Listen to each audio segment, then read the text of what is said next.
मैं आनंद सर आज नए टॉपिक के साथ राज्यों में लोकसभा की सीटें, किस राज्य में और कितनी लोकसभा की सीटें हैं, इसको हम मैथ के द्वारा समझने का प्रयास करेंगे। और कुछ मैंने इसको चार्ट के द्वारा समझने का प्रयास करेंगे। आइए पहले देखते हैं कि संसद के 3 अंग होते हैं, लोकसभा, राज्यसभा और राष्ट्रपति। लोकसभा जो होती है वो निम्न सदन होती है, राज्यसभा उच्च सदन होता है, राष्ट्रपति देश का राष्ट्राध्यक्ष होता है। तो लोकसभा को निम्न सदन कहा गया है। मैथ के द्वारा हम उनको समझने का प्रयास करेंगे। आइए पहले हम देखते हैं किस राज्यों में जोड़ा सीटें निर्धारित की गई हैं। अर्थात अगर जम्मू कश्मीर में 5 सीट है तो उत्तरांचल में भी 5 सीटें हैं। तो हम एक दूसरे राज्यों से तुलना कर उनको पढ़ेंगे। और कुछ सीटों को मैंने यहाँ पे लिखा है, कुछ राज्यों को एक करके समझने का प्रयास किया है यहाँ पे। तो जम्मू कश्मीर उत्तराखंड में 5 सीटें हैं। ये आपका जम्मू कश्मीर होगा, ये आपका उत्तराखंड होगा। यहाँ 5 सीटें हैं और यहाँ भी 5 सीटें हैं। ये MP member of parliament 5 seat, member of parliament 5 seat, Jammu Kashmir Uttarakhand आपका हो गया। ये पी फॉर पंजाब है, ये छत्तीसगढ़ है। पंजाब में देखते हैं कितनी सीटें हैं और छत्तीसगढ़ की सीटें हैं। देखिए ये आपका पी फॉर पंजाब है। पंजाब में 11 सीटें हैं। उसके बाद छत्तीसगढ़ में देखते हैं कितनी सीटें हैं। तो छत्तीसगढ़ आपका ये है, तो छत्तीसगढ़ में भी 11 सीटें हैं। पंजाब में 11 सीटें हैं, छत्तीसगढ़ में भी 11 सीटें हैं। ऐसे असम और झारखंड, असम में 14 सीटें हैं और झारखंड में देखते हैं 14 सीटें हैं। असम में 14 सीटें और झारखंड में 14 सीटें। राजस्थान में देखते हैं, राजस्थान में 25 सीट है। और उसके बाद आंध्र प्रदेश, ये आपका आंध्र प्रदेश है, यहाँ भी 25 सीट है। तो आपका राजस्थान में भी 25 सीट है। Member of parliament 25 seat Andhra Pradesh में। तो ये आपके जोड़ा के द्वारा राज्यों को मैंने सीटों आवंटित कर समझने का प्रयास किया। आइए देखते हैं केंद्र शासित प्रदेश में कितनी सीटें हैं। तो केंद्र शासित प्रदेश में आपका ये दिल्ली हो गया है। आपका दिल्ली में 7 सीटें हैं। और उसके बाद जम्मू कश्मीर में 5 सीटें हैं। दिल्ली में 7 सीटें हैं और जम्मू कश्मीर में 5 सीटें हैं। और आपका ये दादर और नगर हवेली और दमन दीव में 2 सीटें हैं। और बाकी जो बच रहा है वहाँ पे 1 सीटें हैं। जो भी आपके केंद्र शासित प्रदेश है वहाँ पे 1 सीटें हैं। इन 3 राज्यों को छोड़ दिया जाए और बाकी जो 5 राज्य हैं वहाँ पे 1 सीट है केंद्र शासित प्रदेश में। पूर्वोत्तर में असम को मैंने पढ़ा है, 14 सीटें आपकी असम में हैं। और बाकी में आप 1-2 ही सीट देखेंगे, क्योंकि हम यहाँ पे पढ़ चुके हैं। यहाँ पे ये आपका 1 सीट कहाँ पे है, ये मिजोरम में है, नागालैंड में है। मिजोरम और नागालैंड में 1 सीटें हैं। सिक्किम आपका 1 सीट लोकसभा की है, उस पर लद्दाख भी 1 सीट है।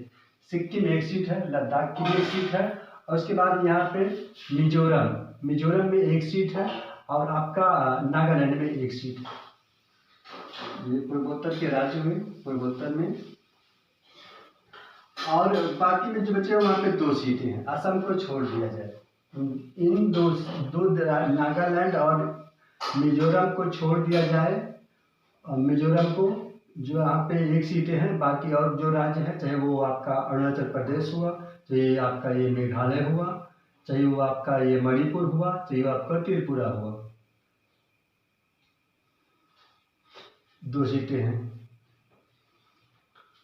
तो ये जोड़ा सीटें और केंद्र शासित प्रदेश और ये पूर्वोत्तर के राज्यों के माध्यम से मैंने समझने का प्रयास किया कि किन राज्यों में कितनी सीटें लोकसभा की हैं। अब हम जो और सीटें बची हुई हैं उनको उनके बगल वाले राज्य से तुलना कर पढ़ेंगे और समझने का प्रयास करेंगे।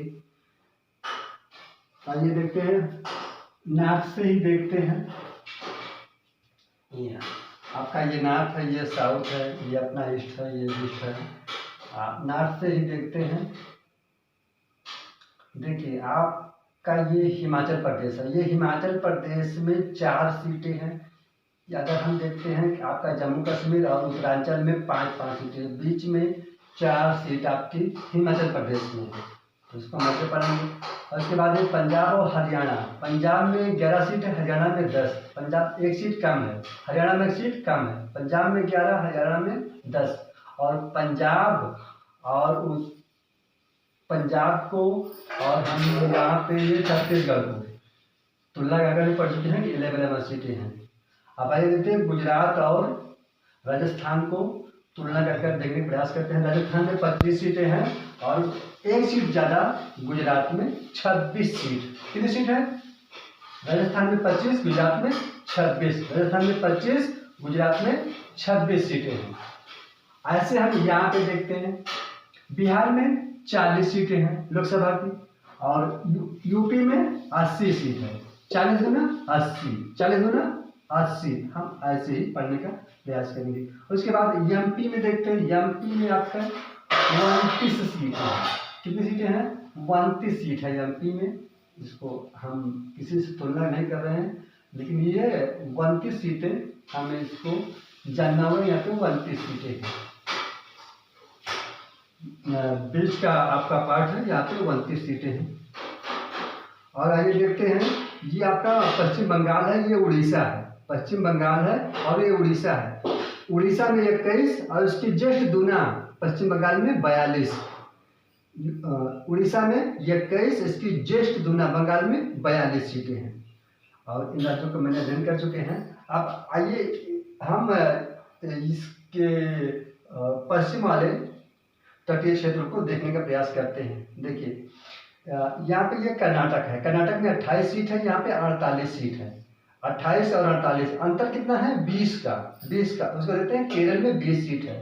केरल में 20 सीट है, यहाँ पे 28, यहाँ पे महाराष्ट्र में 48। और देखिए एमपी 29 है और यहाँ पे 39 सीट है। तमिलनाडु में 39 सीट। कितनी है? तमिलनाडु में 39 सीट। और हम आंध्र प्रदेश पढ़ चुके हैं तुलना करके 25 सीट राजस्थान से। और उसके बाद आपका ये तेलंगाना पड़ेगा। तेलंगाना में 17 सीट, ये हमें याद करना होगा। तेलंगाना में 17 सीट है। कितनी सीट है? 17 सीट है। आइए पूर्वोत्तर के राज्य को हम पढ़ चुके हैं। ऐसे ये भी आपका पढ़ा जा चुका है बंगाल और इसकी तुलना कर।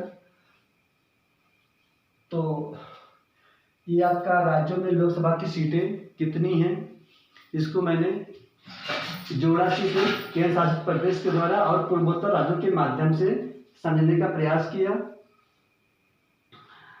आशा करते हैं कि आप लोगों को भी समझ में आया होगा। अगर समझ में नहीं आया है तो वीडियो को डाउनलोड कर 2 से 3 दफ़ा देखेंगे, स्पष्ट रूप से क्लियर हो जाएगा किस राज्य में कितनी सीटें लोकसभा की हैं।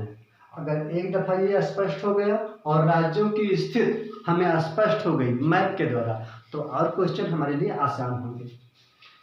तो आनंद सर, आज की टॉपिक थी राज्य में लोकसभा की सीटें कंप्लीट हुई।